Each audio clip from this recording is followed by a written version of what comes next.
Good day to you. Please introduce yourself. Good day, sir. I am Angelica T. Frio, 27 years old, single, and currently residing at the Rambutan West, San Mariano, Isabela. I have 2 brothers and 3 sisters.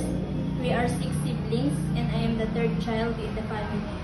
I finished Bachelor of Secondary Education, major in Science, and passed the licensure examination for teachers last March 2023. Okay. Can you tell me your work experience? I have work experience here in the Philippines as housemaid.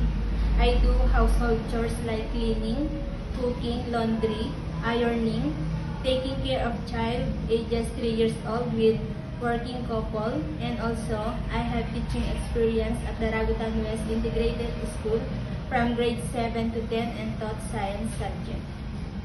Okay. In your previous employer, how would you take care of the children, especially when sick? I am always securing the safety of the child, sir. If the baby is sick, I will check the temperature. If the baby is sick, I will call my employer. Okay. How would you describe yourself? I am honest, responsible, and hardworking, sir. Do you have any tattoo? None, sir. Do you have surgery or serious sickness before? None, sir. Do you have an allergy to certain food? None, sir. Do you smoke and drink alcohol? No, sir. Why do you want to work abroad? I want to work abroad, sir, because I want to support my family financially and to save for my future. Okay. If you're homesick, what would you do?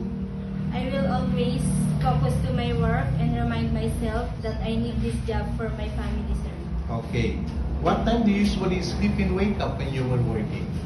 I usually sleep around 10 p.m. after my work is done and wake up around 5 a.m.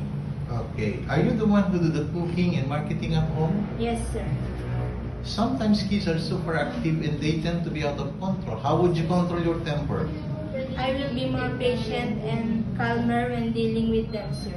Do you accept no day off but to be paid instead by your employer? Yes, sir. When you visited the parents, relatives, and friends of your employer, will you help and do the housework there? Yes, sir. Can you promise not to lend money in Hong Kong? Yes, sir. Are you scared of dogs and cats? No, sir. Are you willing to share a room with kids? Yes, sir. Do you promise not to use cell phone during working hours? Yes, sir. Do you promise to finish your contract? Yes, sir, and I'm willing to extend if needed. Can you cook Chinese food? No, sir, but I'm willing to learn. Can you sing a nursery song? Yes, sir. Sing it. The wheels on the bus go round and round, round and round, round and round. The wheels on the bus go round and round, all through the town. Okay. What is your message to your future employer? Good day, ma'am and sir. Hope you select me as your helper. I am honest, hardworking, and responsible person. I promise to serve your family with all my best. Thank you.